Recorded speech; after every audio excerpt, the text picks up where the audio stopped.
Muy buenos días, tengan mis amadas hermanas. Bienvenidas a En Busca de Virtud. Yo soy Luz Ramírez. Estoy transmitiendo desde mi salón. Bienvenidas.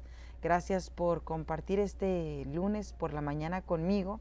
Estamos hablando en estos días acerca de engendrados como hijos. Quiero darle ya cierre a este tema que llevamos desde la semana pasada. Espero que haya sido de bendición para ustedes y que el Espíritu de Dios esté bendiciendo tu vida. Oremos. Padre, bendito sea tu nombre hoy y para siempre. Señor, tú eres bueno. Gracias por este nuevo amanecer, por este inicio de semana en el cual, Dios, tú sé que nos vas a sorprender, nos vas a llenar de bendiciones y nos vas a colmar de favor. Te doy gracias, Señor, porque tú eres bueno, porque eres bueno. Y te alabo, Dios, porque eres infinitamente misericordioso. En esta mañana, háblame, Señor. Háblame, quiero oír tu voz. Quiero escuchar de ti, Señor. Haz sensible mis oídos a tu voz. Que sea mi corazón obediente a tu palabra en el nombre de Jesús. Gracias, gracias, gracias, porque eres fiel. Te alabo, Señor. Amén. Bueno, mis hermanos y hermanas amadas, este canal está diseñada para hermanas en Cristo, pero sé que a veces se añaden hermanos en Cristo también. Bien, bueno, avancemos en el tema del día de hoy. Hemos estado hablando cómo el ayuno es importante en nuestro peregrinar en esta tierra, porque es una herramienta de luz que el Señor nos ha dejado para poder rendir el corazón y dejarnos transformar por el Espíritu Santo de Dios. Estuvimos hablando que Judas estuvo entre los 12 escogidos para que llevaran el mensaje de las buenas nuevas, el mensaje de salvación alrededor de la tierra. Pero Judas, en excepción de los otros 11, no se dejó cambiar, no se dejó moldear, no se dejó transformar en su corazón. Entonces, vimos que Judas es el ejemplo perfecto de que puedes oír a Dios todos los días de tu vida, pero nunca dejarte transformar por Cristo. Él no quiso humillar su corazón. Entonces estuvimos mirando que Jesús, lleno del Espíritu Santo, guiado por el Espíritu Santo, fue movido a ir hacia el desierto, ¿verdad? Y primero tuvo que pasar el bautismo en el Jordán y después por el Espíritu de Dios fue llevado al desierto. El Jordán es simbología de humillarse, es simbología de dejarse trabajar, de decir, no mi voluntad sino la tuya, no mi voluntad sino la voluntad de Dios. Hay un hermano en la iglesia, y con esto quiero dar un ejemplo de humillarse.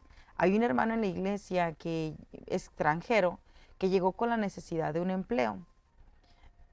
Y él había hecho una promesa a Dios, que él iba a servir a Dios y que no iba a permitir que nada se interpusiera entre esa promesa que él tenía con Dios.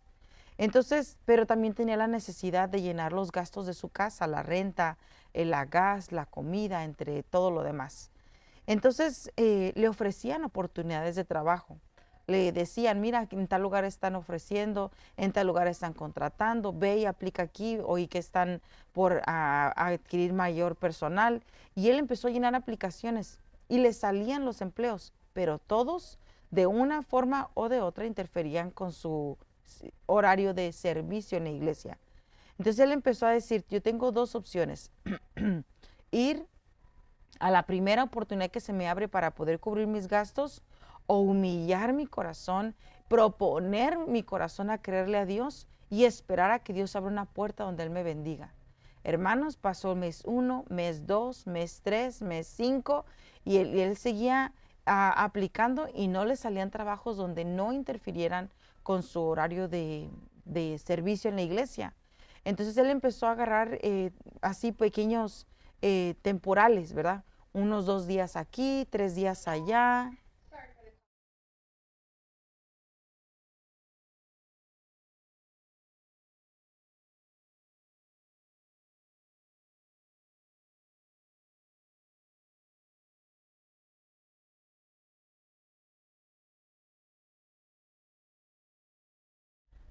Entonces, él decía no, y entonces él empezó a humillar su corazón, empezó a humillar su corazón y decir, Señor, yo me humillo ante su presencia, yo me doblego ante tu voluntad, yo prometí servirte, dame un trabajo que no me va a estorbar para servirte. Y él seguía descendiendo al Jordán, ¿verdad? Descendiendo al Jordán, diciéndole, Señor, yo sé que está esta oportunidad de trabajo, pero si va a interferir con mi servicio, no la quiero.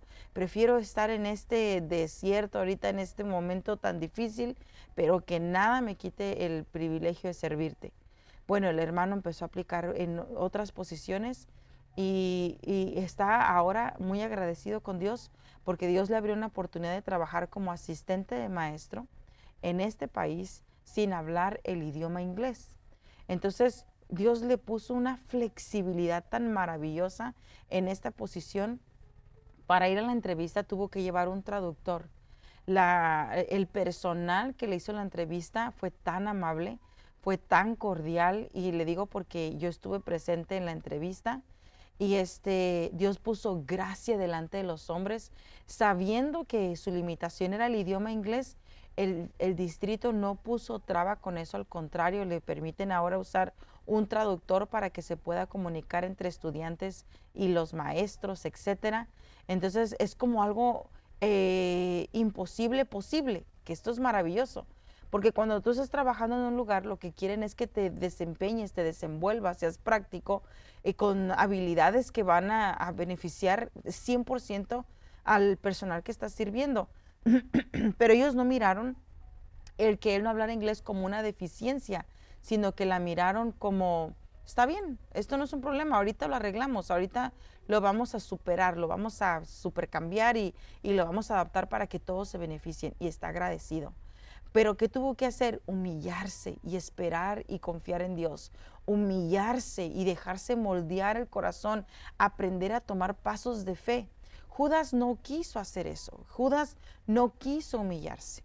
Entonces, el ayuno verdadero que está escrito en el libro de Isaías 58 nos enseña que es desatar ligaduras de impiedad, soltar las cargas de opresión, dejar en libertad a los quebrantados, romper todo yugo, compartir el pan con el hambriento, dar albergue a los pobres sin hogar, cubrir al desnudo cuando lo ves y no esconderte del hermano. Ese es el ayuno verdadero, es más que solo dejar de comer, es traer esa restauración interna que va a impactar a los que te rodean. Judas no quiso hacer eso, al contrario, traicionó a Jesús.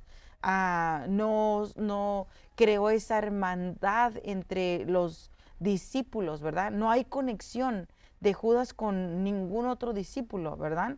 Entonces él no se enfocó en desatar las ligaduras de impiedad, sino más bien se dejó dominar por la codicia, ¿verdad? La vanidad de este mundo. Entonces, en lugar de liberar, él oprimió, ¿verdad? Llevó a los que iban a crucificar a Jesús hasta donde Jesús estaba. Entonces, él, la gracia que Dios le había dado, el favor que Dios le había extendido, él la prostituyó, la corrompió. Amén. Él decía que se preocupaba por los pobres, ¿verdad? Pero nos damos cuenta más adelante que Judas no se preocupaba por los pobres. Eso está en Juan 12:6.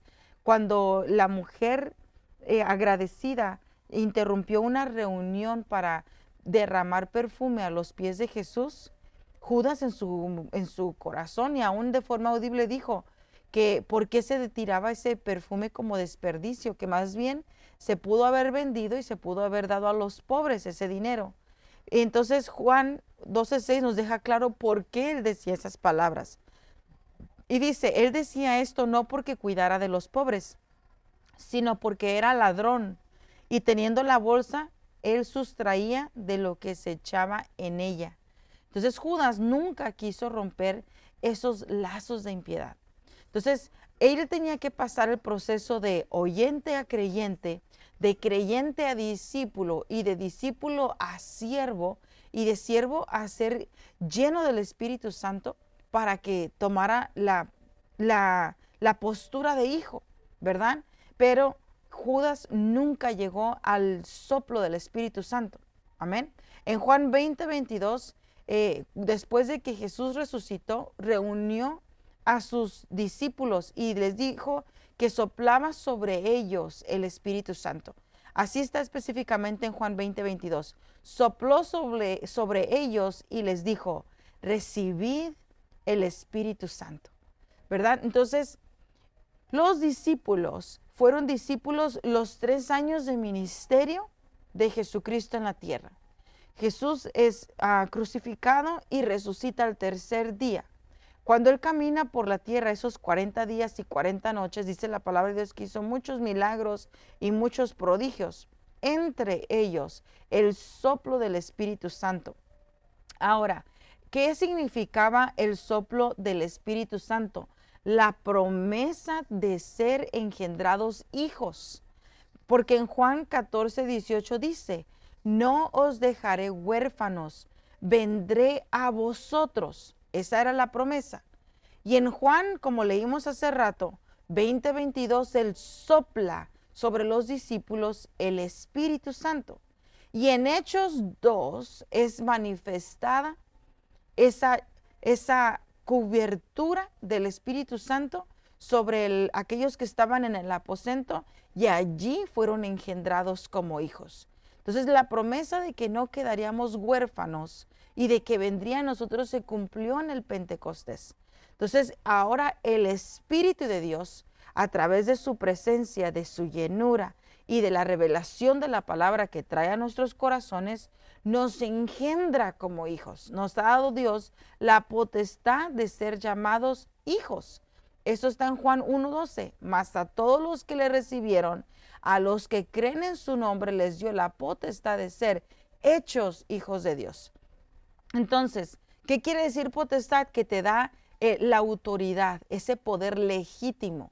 Eres adoptado por el reino. Entonces ahora ya no eres huérfano, ya no eres extraño, ya no eres extranjero, ya no eres alguien lejano, sino una vez que aceptas a Jesús, crees en tu corazón, le recibes, el Espíritu de Dios viene a morar en ti y ahora Él te da el derecho, ¿verdad?, de ser hijo de Dios.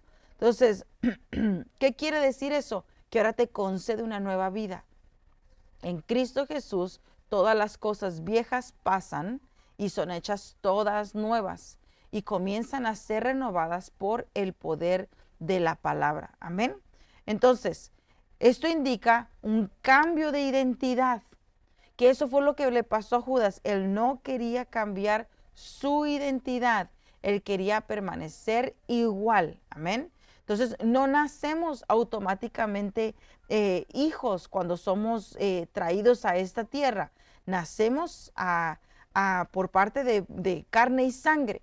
Pero para nacer del reino tenemos que nacer del Espíritu. Y eso es a través de la impartición del soplo del Espíritu Santo. Ahora, si tú dices, yo no creo que he recibido al Espíritu Santo, pídele al Señor Jesús, Señor, pon sobre mí el soplo de tu Espíritu Santo para que yo sea engendrado como hijo. Amén. Entonces, ¿qué incluye esta potestad? Porque esta potestad es un derecho. Bueno, en Romanos 6:14 dice que nos ayuda a vencer con el pecado. Hebreos 4:16 dice que nos da acceso directo al Padre. Y Juan 14:13-14 dice que nos da autoridad para orar en el nombre de Jesús, en ese nombre que es sobre todo nombre en el cual se sujetan todas las cosas. Y nos da la fortaleza para caminar en santidad y en amor. Amén. Entonces, no solo Dios nos llama hijos, sino que nos capacita por su Espíritu Santo a vivir como hijos. Entonces, quiero avanzar en esta verdad. Abraham es el padre de la fe, pero Abraham, aunque es recordado por ser el padre de Isaac y de ahí venía una gran descendencia, a veces olvidamos que él no solo fue padre de Isaac, el hijo de la promesa, él también fue padre de Ismael, ¿verdad? Abraham tuvo 2 hijos, uno que fue engendrado por la esclava y otro que fue engendrado por la libre, ¿verdad? Entonces, aquel que fue engendrado por la esclava se llama Ismael. Entonces, Ismael es el hijo mayor, pero no el hijo de la promesa. La madre de él era Agar, era sierva de Sara. En Génesis nos habla la palabra de cuál iba a ser el carácter de Ismael. Le pongo mi gráfica ahí, pero yo lo voy a leer. Estás embarazada y darás a luz un hijo, a quien pondrás por el nombre de Ismael, porque el Señor escuchó tu aflicción. Indómito como un potro salvaje, luchará contra todos y todos lucharán contra él y vivirá enfrentado a todos sus hermanos. Mire la profecía que se le dio a Ismael, un hombre que iba a estar en constante lucha, guerra contra sus hermanos. Entonces el hijo de la esclava era un hombre que nació para contender, para pelear. Es indómito. ¿Qué quiere decir la palabra indómita? Esta palabra viene del latín indomitus, que significa que no puede ser domado, no puede ser sometido o es difícil de controlar. Imagínate el padre de la fe que tiene simbología del Dios de los cielos. Es una, ¿cómo se llama? Es como una tipificación, ¿verdad? Entonces tuvo un hijo que era rebelde, mientras que Sara, la esposa legítima, dio a luz un hijo al cual le llamaron por nombre Isaac. Amén. Entonces dice a Génesis 15:17, el deseo de la carne es contra el espíritu y el del espíritu es contra la carne. Y esta riña de la carne contra el espíritu se ve reflejada en estos dos hijos, en Ismael y en Isaac. Porque Ismael representaba la carne, o sea, esa carne que no se quiere dominar, controlar, que no se quiere someter. Mientras que Isaac es el hijo que decía, yo quiero ser el que traiga alegría, que eso significa el nombre de Isaac, el que traiga alegría al corazón de mi padre. Amén. Entonces, Isaac es aquel que representa nacido por la fe. Es nacido, engendrado por la fe. Es formado por las manos de Dios para traer la voluntad de Dios a la tierra. Amén. Ismael simboliza la naturaleza humana con el dominio del Espíritu Santo. Isaac simboliza la naturaleza humana dominada por el Espíritu Santo, con el deseo de agradar el corazón de Dios, mientras que Ismael representa la carne, esa parte humana que no quiere humillarse al gobierno del Espíritu Santo. Es un corazón indómito, indomable. Bien, hablemos de los pros y los cons de estos dos personajes. Ismael, su madre fue Agar, es hijo de la esclava. Él nació por el esfuerzo humano, por forzado por la voluntad humana, mientras que Isaac, su madre, era la esposa legítima, era la libre. Él nació por el poder de Dios a través de una promesa. Ismael representa la carne y el esfuerzo natural, mientras que Isaac representa el Espíritu Santo, la gracia y la fe. Ismael representa esa independencia y autosuficiencia de Dios, mientras que Isaac representa esa dependencia, esa obediencia, la confianza que se le tiene a Dios. Resultado de tener el carácter de Ismael es impaciente, ¿verdad? Mientras que Isaac pacientemente sabe esperar en fe, mantiene la esperanza y la obediencia a la palabra divina de Dios. Esas son las diferencias entre el hijo indómito y el hijo que se humilla, entre el hijo rebelde y el hijo que se deja moldear. Amén. Entonces Judas fue ese indómito que no quiso dejarse llevar al Jordán, no se dejó procesar, caminó con Cristo, pero no tuvo entendimiento de quién era Jesús. No tuvo entendimiento de con quién comió y con quién convivió. Nunca desarrolló entendimiento de quién estaba con él a la par. Mientras que el hijo obediente, los discípulos, que aunque tuvieron muchas trabas y aunque batallaron y aunque no fue fácil para ellos, se dejaron moldear por la palabra que escuchaban del Hijo de Dios. Amén. Entonces, avancemos. Aunque Judas al final de su peregrinaje sintió culpa por sus decisiones, Culpa y remordimiento no es lo mismo que arrepentimiento. Entonces, una característica de alguien que quiere ser engendrado como hijo es que tiene un carácter de arrepentimiento. Arrepentimiento es, sé que esto es pecado, te pido perdón, Señor, y no lo voy a volver a hacer. Mientras que culpa es, me siento mal, pero está bien, y lo vuelves a hacer. Entonces, estos dos evidencian en qué lugar está tu corazón como hijo.